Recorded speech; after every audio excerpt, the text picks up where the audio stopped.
Hello students, today we are going to talk about analyzing media content. And before we go any further, let's talk about why is it important to analyze any form of media content. And by media content, I don't particularly refer to only movies or television content, but it consists of advertising, it consists of newspaper, it consists even of your social media, whatever you are reading in your social media day in and day out. So all of these media contents needs to be analyzed. And of course, if you ask me why it needs to be analyzed, it's very simple because media both is representational, that is basically it represents the society around, and as well as alongside that, it also kind of impacts the society in various different forms. Therefore, it's very important that from time to time, researchers and scholars come back to media and kind of look at the content which media is producing. Of course, to keep a check and balance on the kind of media content, and to also ensure that the ways, and to ensure that the content is not impacting the society or the culture or human behavior as well in an adversary manner. So let's go ahead and talk about media content analysis. Now, of course, before talking about how to analyze media content, or whenever I talk about media analyzing media content, simultaneously I'll also have to talk about a research method which is primarily content analysis. So we have divided analyzing media content into two lectures, and in this particular lecture I will focus a lot on content analysis as well, which is how do you go ahead and analyze any form of media content. To begin with, sociologists have always been interested in mass media content since the early 20th century, starting with the sociologist Max Weber, who saw media content as a means of monitoring the cultural temperature of the society. This is exactly what I was talking about a minute back, that it is very important to keep a check and balance on the kind of media content which is being produced on an everyday basis. To give an overview, media content analysis is a specialized subset of content analysis, and therefore we are going to focus on content analysis as a research method as well while we are talking about media content analysis. And of course, content analysis and media content analysis are both very well established research methodology. Content analysis is used to study a broad range of text, from transcripts of interviews, discussions in clinical and social research, to narrative and forms of films, TV programs, and the editorial and advertising content of newspaper and magazine. Therefore, it kind of covers a broad ambit when you simply talk about media content. So media content itself is very wide, and of course new media has also come into the ambit of media content, and which has also kind of opened up avenues for research, that is analyzing new media content, the content of Twitter and Facebook and Instagram and so on, social media content, so on and so forth. Media content analysis was introduced as a systematic method to study mass media by Harold Laswell, and initially it was primarily used to study propaganda. That is what Laswell went ahead and did. However, media content analysis became very popular as a research method in the 1920s and 1930s. However, this was particularly to investigate the rapidly expanding communication content of movies. So the focus was particularly on cinema during the 1920s and 30s. Later, of course, by 1950s, with introduction of television, it also brought television content in its ambit, that is media content analysis, and it proliferated as a research methodology in mass communication studies and social science with the arrival of television. That is, this particular methodology actually proliferated in the 1950s. Media content analysis has been a primary research method thereafter for studying portrayals of violence, racism, issues relating to gender and so on in television programs. So during the 1950s, a lot of study actually took place where the focus was primarily on how these television content or how different forms of television narratives were impacting the society with particular criterias in mind, such as violence, racism, gender, and so on. Let us now go on and look at what could be a possible definition of media content analysis. I have kind of noted down two for you, and you can take a note of that. Number one, content analysis is any research technique for making inferences by systematically and objectively identifying specified characteristics within text. Text, I mean any form of media text. So whenever I refer to something as text, it means the content, right? In a more contemporary manner, we may also say content analysis is a research method that uses a set of procedures to make valid inferences from the text, right? So therefore, two words are very important in this definition. One is inference and one is text. Text is content and inference is what you infer from that content. Now let's go ahead and discuss the methods. How do you infer? How do you make this, whatever understanding you have by looking at the content? And this content being movies, these content being television productions, this content being your newspaper content, this content being your new media content, blogs and so on, or this content being the social media content. When we are doing any sort of content analysis, there are kind of two pathways, quantitative pathway and the qualitative content analysis. I'm not going into further definitions of quantitative, qualitative content analysis, and instead I put it forward as a quiz to you, and please answer, what do you mean by a quantitative analysis? And my second question would be, what would you mean by a qualitative analysis?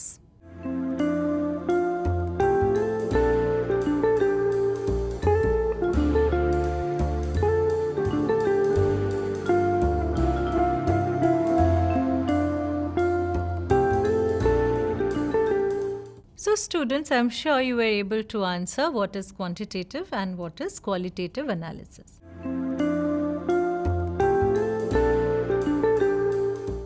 Let's begin with quantitative analysis. Of course, quantitative means it deals with numbers, right? So one example of media content analysis where you are using only a quantitative method would be look at a particular week.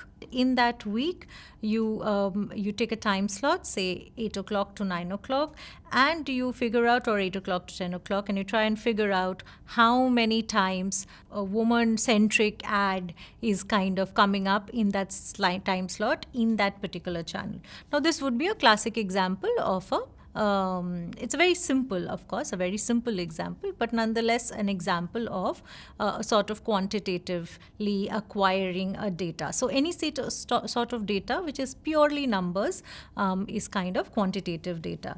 Now, the problem with quantitative media content analysis is, of course, it kind of gives us a certain understanding, but often it kind of fails to give a complete picture of meaning, right? So, of course, the example which I gave you, it's true that you might say that, okay, fine, so these are, an excessive amount of ads which are about now development of a particular gender is being focused upon. But then what about, what is the nature of these ads?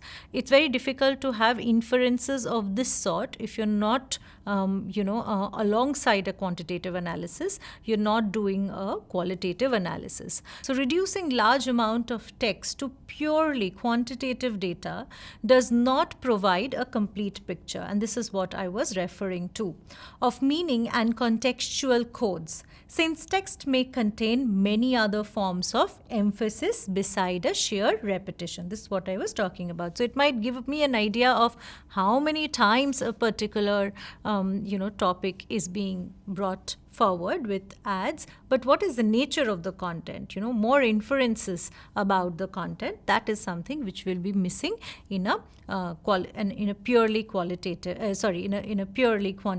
research. So researchers who advocate analyzing latent as well as manifest content as a way of understanding meaning of text integrate qualitative and quantitative. So that's the best approach, is to use both of these methods together.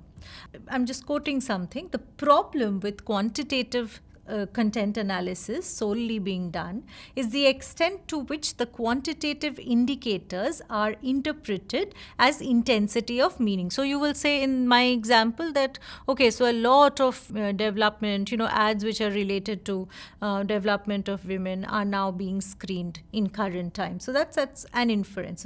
But then that does not give me a complete picture of what is the nature of this inference, what kind of ads are coming up.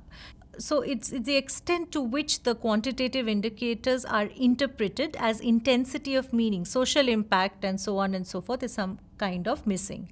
There is no simple relationship between media text and their impact, and that is where the problem lies with quantitative research, that this relationship is not so simple that it can be dealt in a quantitative manner. It would be too simplistic to base decision in this regard on mere figures obtained from a statistical content analysis. In simple terms, it is not valid to assume that quantitative factors such as size and frequency, the example I gave was particularly of frequency, of media message equate to impact. So how much these ads which are geared towards development of women, how much impact is it actually having on society? That is something which is very difficult to kind of formulate or understand by simply saying that in terms of frequency, the number of ads have increased. Nor is it valid to assume that these quantitative factors are the only or even the main determining effect or is the main determinant. That's also something wrong to assume.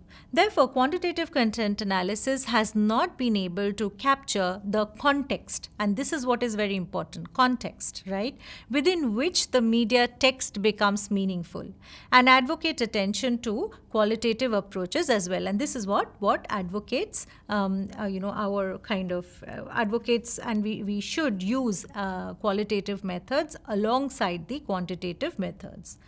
When you do a qualitative analysis, it kind of includes in its ambit understanding of the context, understanding of the audience, also understanding of the media credibility. And all of these factors, when taken into consideration, makes the approach more wholesome. So in a nutshell, I would say that when you're doing any sort of media content analysis, it is better to have two approaches, have a combined approach. That is, you do a sort of qualitative set of research, but alongside you do also a qualitative research along with it.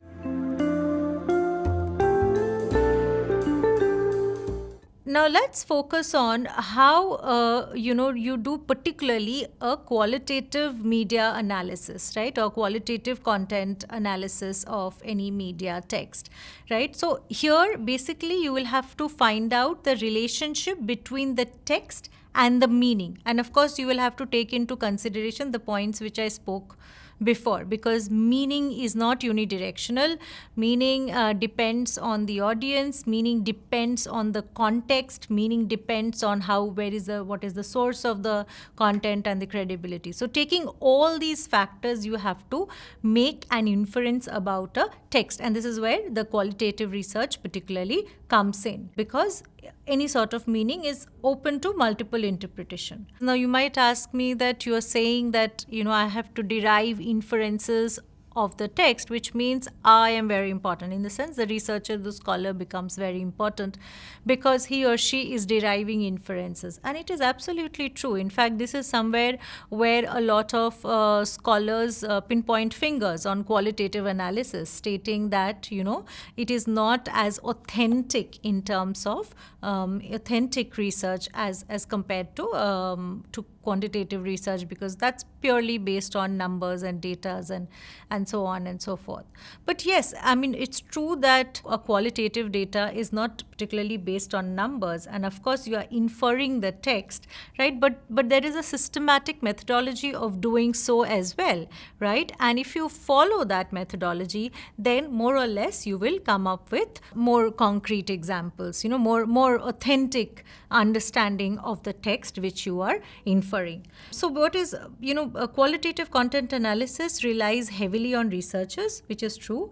Reading and interpretation of media text, which is true. This is an intensive and time-consuming method, and it focuses in one of the reasons that much qualitative content analysis have involved small sample of media. So this is another thing which often scholars, are being accused of. That is, people who employ qualitative method. They say that you're doing the research because how much of text? Say here in terms of qualitative data, what are the kind of data I can have? I can take interviews of people, right? So I interviews and then I transcribe. I can take focus group interviews, right? So I will do that. Now, I can have participation observation, but the amount of text is not humongous. Even if you're doing a text analysis per se, you're inferring something by watching films. So how many films will you watch, or how many films will you include as your sample? So therefore, again, this is again another finger to pinpoint on qualitative analysis, right? So that's kind of, the sample is small. And this is again being criticized for the research to be unscientific and unreliable, so on and so forth. But to summarize, the quantitative content analysis can confirm to scientific method and produce reliable finding, which is of course true. However, qualitative content analysis is difficult and maybe impossible to do with only scientific. It's impossible to pursue a qualitative content analysis which is particularly scientifically reliable. But at the same point of time, qualitative analysis of text is very necessary. Why is it necessary? To understand their deeper meaning and likely interpretation by audience, because any sort of media text is polysemic. That is the problem with media content. Polysemic means it is open to interpretation. It has several meaning, right? It has to be contextualized. There's a source which is also responsible for any sort of text which is coming. And therefore, this brings into the requirement of a qualitative analysis. So if I'm talking about a film, if I just say frequency of number of films, again I was talking about ads, we can do the same thing with films as well. So you study that from say 2015 to 2020, how many films are based on development of women. You can have a number, fine, and you can say, okay, so the society is now very very much geared towards women development. But at the same point of time, you'll also have to look out who are the people who are producing these films. That's the credibility of the source. You just cannot say that it is impacting. So who are the people? Who are the people who are consuming these films? Are they at all consuming these films or not? Or these films are kind of just being made and lost somewhere, right? What is fine. I mean, it's about women development, but what are kind of inferences which are which you are deriving? What is the nature of this nature of women empowerment which we are talking about, right? All of these inferences can be derived from a qualitative analysis. Here we come to our next quiz, and I would like you to take 2 minutes in this quiz just to think about that. Whatever research you are involved with right now, what would be a possible method for you? Would you go for a purely quantitative method, or will you include a qualitative method in the ambit? And if you do include a qualitative method, what will be the reason for doing so?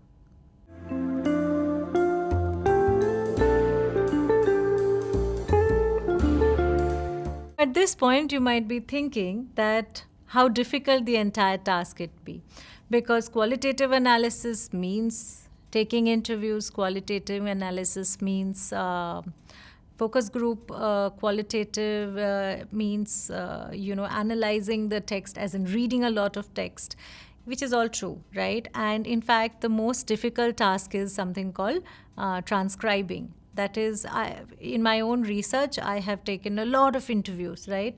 And one of the most difficult tasks among because to derive inferences or to derive an understanding, you will have to read the text, right?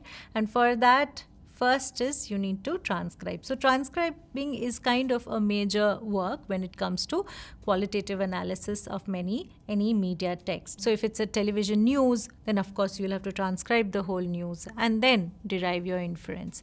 There are many softwares available nowadays for transcribing. However, it is suggested that while you are transcribing, you do it yourself, because that's where you are kind of listening to the text as well, from which you are going to derive your inferences. Once your data is there in the text format or in the audiovisual format, I mean whichever format your text is there ultimately, then you employ a method called coding. Right? So what is coding? It is, again, softwares can do that for as well for you, but let's talk about how do you code manually. That is, you think about certain aspects on which you will divide your data, your understanding into, right? So for example, very simple to understand, say, suppose I'm looking at films, the example which I just gave you, on women empowerment from 2015 to 2020. Now, women empowerment is the overarching theme, which is fine, that I'll look into how many films are there, and then I will talk about, so I will create codes as such. Code number 1 can be how many of these films talk about killing of women child. That can be one code, right? How many of these films can be are about rights of women. So I can create such codes, and then I can say, okay, so these many films. Of course, you might be thinking that how many films, the total number of sample, if it's small, then it becomes problematic. So if in other cases, if it is not only about films, if it's also about, you take a wide array of text, right? You take television, films, and so on and so forth. Like you take all of these text, and then you do the coding in the same manner. So you can have such units on the basis of which, of course, this was a very simple example, but you can derive such units on the basis of which then you kind of infer your data which you have in the form of text. And thereafter, on the basis of these codes, it is, again, softwares can do that for as well for you, but which NVivo, which is very commonly used by a lot of scholars, and where you can create codes and then read line by line and see that which code will work with which data, right? And then once you have your codes, then it is easy to summarize, because end of the day, when you are writing something and you're doing a qualitative analysis, then you will have to make inferences. Inferences should not be random, right? You can't say, okay, this 1, 2, 3, 4. It has to be in the manner of a story. Right? I call it story, whatever you call it. It has to be easy to read, and there has to be a structure to it, right? So if you ask me, the way I define these codes are almost like the headings and the subheadings for me. So I need to decide what are the subheadings. Okay, fine, I'm talking about women empowerment in media text from 2000 to 2020, but what would be my subheadings here, right? Or what would be my subheadings here? So these, so whether I'll be also talking about technology, right? Or whether I'll be also talking about government participation in the thing. So what are these units which I will be talking about? These, according to me, can be referred as the codes. I think that will be enough for this lecture, and in the upcoming lecture, in the next lecture, we'll kind of take up a particular media content, and we'll try and analyze the same in terms of the content analysis method which we learned today. Thank you.